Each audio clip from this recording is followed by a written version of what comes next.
overwhelmingly, for people who don't know about the food, when you ask them about it, it's always these kind of simplistic labels that they assign to it. So a lot of times you'll hear that people just think Caribbean food is hot and spicy, which to me, it just has no nuance to it and it's kind of meaningless. Or they just think of these really kind of simplistic labels, or it's like it's tropical, or it's, I don't know, there's just always, it's never has these kind of deeper meanings to it. They just see it as this kind of fun, quirky island food, and it has like kind of no deeper nuance to it. And so I think that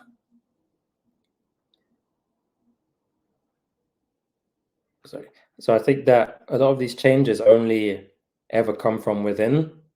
And I mean by kind of chefs who really kind of put the team on their back and say, this is my heritage, this is how I want to display it in new or different ways, or this is how I want to use classical ingredients and put a spin on them, or this is how I want to take it to a different level or a different place.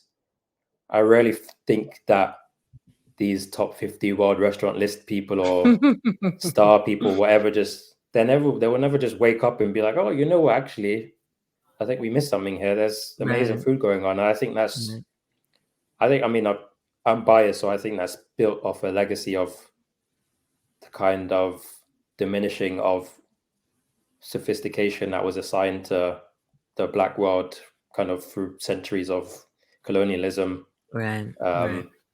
These were people who, for past transgressions to be justified, they had to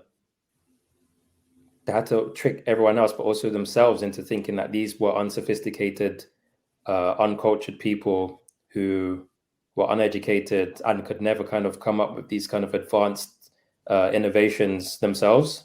And so one thing that I've always been particularly interested about as a kind of tangent is Carolina rice, because that's something when you learn about the history of Carolina rice, you really begin to understand that these weren't just kind of run-of-the-mill people that were being transported from Africa. These were people with intense knowledge of rice agriculture and cultivation that the people in America couldn't figure out for themselves before these African people came there. And these are the same stories that you hear time and time again around different crops and foodstuffs that existed around the Caribbean. And for me,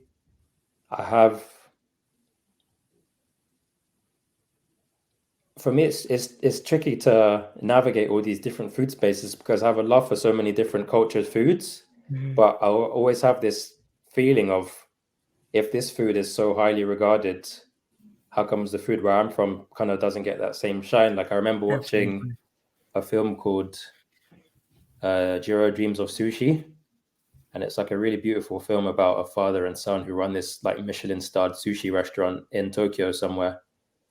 And they kind of go through the trials and tribulations of the way that they source meats and cook all their different dishes.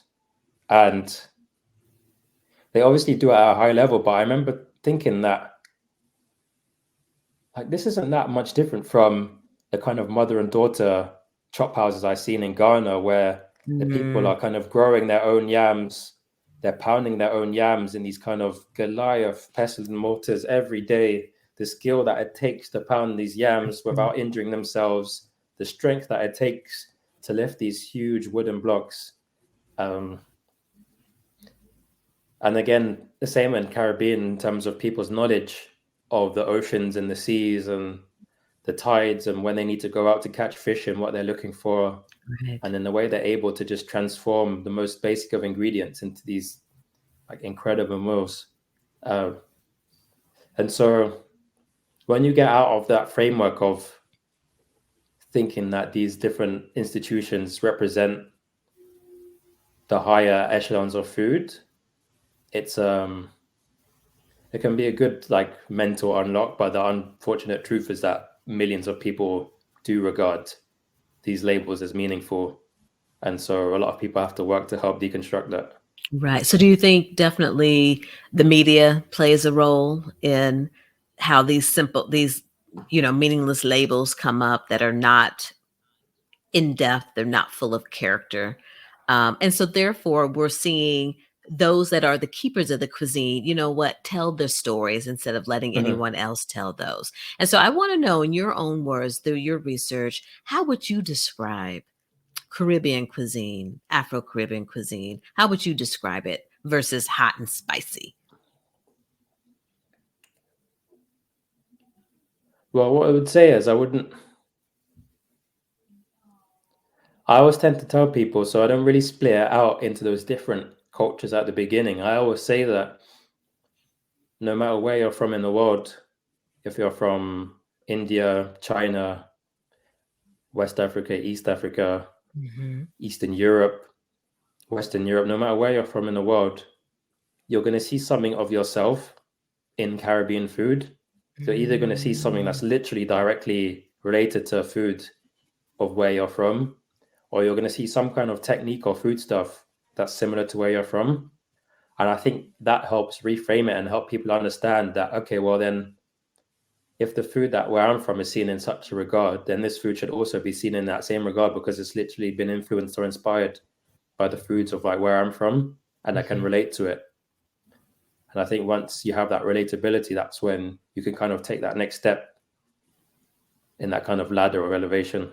Yeah, no, I like that. I like that a lot. And so would you say that that is sort of the purpose of your work?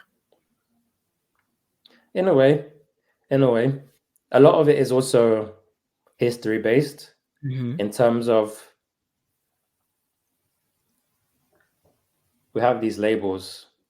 We have like Black History Month, Southeast Asian Heritage Month, and so on and so forth. But when you dig down into the history of a lot of these foods, like this isn't some separate history for like 1 month. Everything that I discussed earlier on is a direct result of the moves that places like France and England and the United States took to kind of change the demographic landscape of the world by moving peoples from one side of the world to the other. And so this isn't a history that's kind of should be cornered off to the side. This is like everybody's history. And I think it should be treated as such. And I think that idea informs a lot of what I do as well. Awesome. Awesome. So let's get a little bit into the food scene around you. And I'm sure you've noticed over the years sort of just a change. So what are you seeing? And specifically the Black food scene there in London. Let's talk a little bit about that. Um, yeah, very recently up until like this year, I think what you notice is that so like the older generations of restaurants were very, very like that word traditional again in the world, in the sense that the foods that you'd find in the Caribbean on a menu are the ones that you'd find in these kind of early British Caribbean food institutions, especially places like bakeries. And for the earlier generations, talking back to the 1940s, 1950s, 1960s, times when there was real civil rights struggles and like real tacit racism going on, that a lot of people had no other option apart from enterprise. And so if their parents had a business, it was just a given that the kids were going to take over it one day. And so that's what sustained a lot of the Caribbean food in Britain for a long time, a lot of these places. What you've kind of seen now is younger generations, like my generation, sometimes their parents didn't even want them to carry on the business. Sometimes it was the parents' goal to kind of create this stable life for the kids to then to go into school, college, and kind of do something else, go on to, law, healthcare, government, etc., finance. But a lot of them did have the hope that their kids would carry on.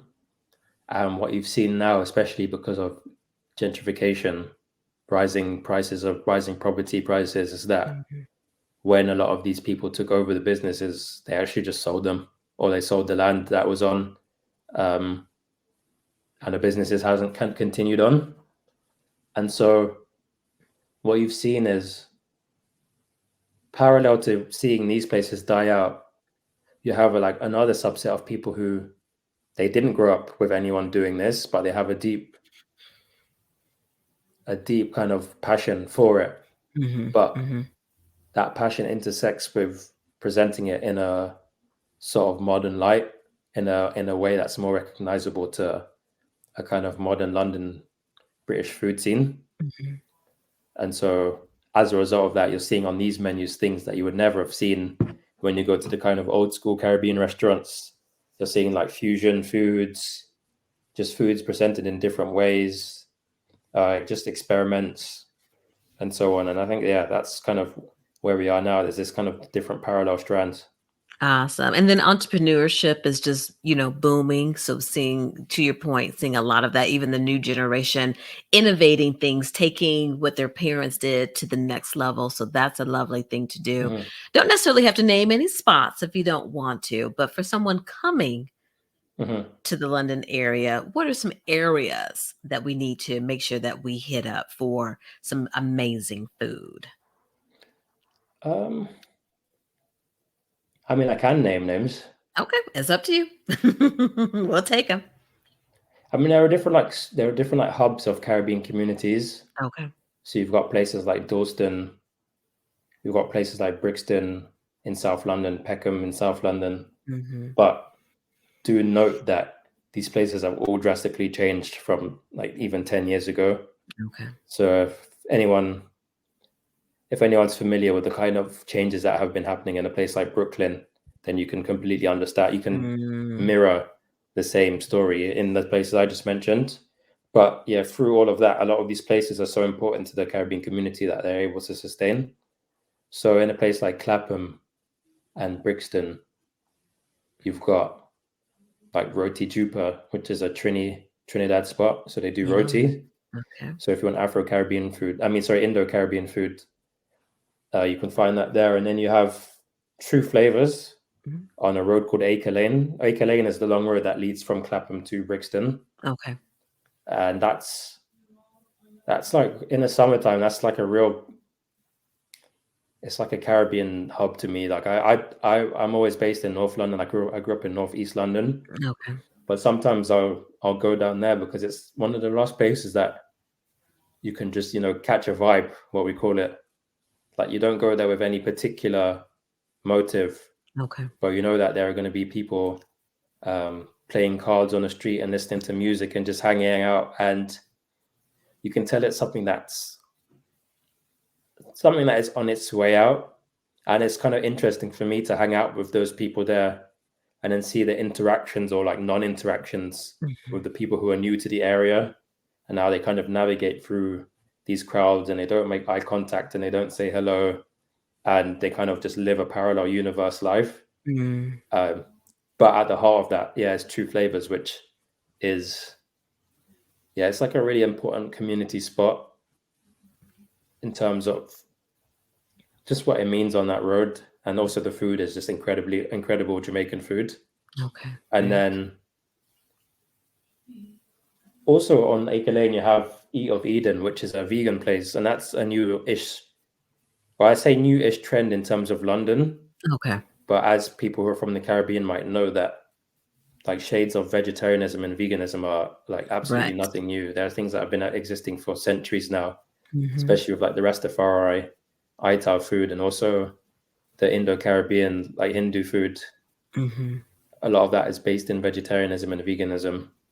And so that's something that you're seeing now. People are starting to realize that the adventurous people are more often than not the vegan people who are always seeking out new foods. Right. And so doing vegan food is one way to like appeal to a wider audience. And then in Brixton Village, which is like another former bastion of Caribbean culture that's now chain restaurants and things of that nature, but still a good hub of independent restaurants. You have a restaurant called Fish Wings and Ting, which is run by a guy called Brian, who's from Trinidad, and that's my favorite restaurant, I think, almost in all of London. It's just because it's a tiny restaurant, and so more often than not, you're not going to be sitting inside. You're going to be sitting out in the market on the tables and chairs. And to me, that, especially in the summertime, it really captures that feeling of being Nice. back home in the Caribbean, like eating outside with just like the music and the natural elements. And so, yeah, definitely those areas I mentioned, Brixton, Clapham, Tottenham, Dalston, you're going to find, yeah, really good food. Awesome. Awesome. So what's next? I know we're rounding out 2023. 2024 is around the corner. What's next for you? Um, well, I definitely gave some clues away when I told you about my deep interest in Carolina rice. Yes. Okay. It's it's something that, again, it's always about connecting the dots to me. Mhm. And for everything I've said, ironically, I feel like in Europe, African American food is that alien in terms of it's seen as this separate food Okay. that kind of exists solely in African America, and the parallels between the foods that are eaten there are rarely kind of connected to the like Black British foods, like especially Caribbean food and West African food. Mhm. It's again like labels, and so especially like a dish like collard greens, that's something that seems like so wild and distant to us.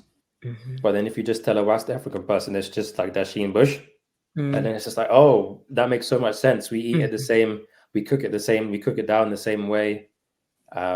And there's like so many stories and stuff like that I've encountered time and time again. Like the way that, yeah, you have like candy yams and collard greens Mhm. and like gravy over chicken. The same way in Trinidad, you have chicken curry, pumpkin curry, and bhaji. It's the same. Mm. Pumpkin curry is basically just a cooked down pumpkin with some sugar, herbs and spices. Bhaji is cooked down leaves, which is what collard greens is, and then curry is gravy over chicken. Wow. Uh, Love that. and there's so many of those connections that are just, yeah, they're just fascinating to me. And Ah. also, that's like also the rounding part of my family. So a lot of them who, when they left the Caribbean, they moved to the South, and Okay. so my cousins are like American, and their spouses are American and African American, and yeah, just drawing all these parallels together. Okay, I love that. And Charleston or that South area, that is such a great place to South Yeah, Carolina, North Carolina is such a great place. So much yeah, I've history. been. Yeah, I was just there. It was amazing. Yeah, it was amazing. Awesome, awesome. Well, Riaz, where can people find you? Where can they follow your work, connect with you? Definitely on Instagram. You can always send me a message. I usually respond. Occasionally, I make documentaries, short films on YouTube. Yes. Um, and I mean, I open an account on pretty much every website. It's just whether I use it or not. So TikTok and the website formerly known as Twitter, I'm on all of them just under my name, Riaz Phillips. Okay. Awesome, awesome. And I mean, definitely we'll be following, keeping a track of what's going on. I know your book just came out, so I'm sure there's still more promotion and things to do around that. So Mhm. I'm excited to continue exploring that book and some of those recipes that you did in there. And again, thank you for joining and sharing your story Mhm. with us on Diaspora Food Stories. Sure. And so you're based in California. I'm based in California. Okay. Yes. And So so in we terms of Caribbean food in California, what's that You like? know, so we had a restaurant, I'm based in the Oakland area. We had some Mm, great ones in terms Oakland, of yeah. Kingston 11, which was a great one here. We had someone, Miss Allie's. She has since closed, but Chef Sarah Kernan, she had a great one that was around Bajan cuisine, I believe, Barbados. Interesting. And so, just, slowly but surely, there's a Jamaican spot called Sweet Fingers. So, definitely a great scene here, not as prominent as it is like in New York, Hmm. or other parts of the country. But definitely those that are here and that are doing the cuisine are holding it down. So, Yes. I mean, it's always interesting because I always talk about like pie charts like different makeups of different groups and how the amount of a population will influence how much of that food is seen. Mhm. And yeah, California is always kind of interesting to me because, of course, you have that kind of sliver of like Caribbean culture and that community there. But of course, then you've got like Mexican food, Right. but then Right. also you have the kind of like great migration of people from the South over to places like Oakland as well. And You that kind of do. informs. I would say if anything, there's more Southern influence, Southern and Mhm, Creole influence mhm. than there is more Caribbean influence, if you had to Oh yeah, ask me. definitely. Oh yeah, Um, I can see that. and so, I remember talking to a young woman who has a pepper sauce, Trinidadian pepper sauce.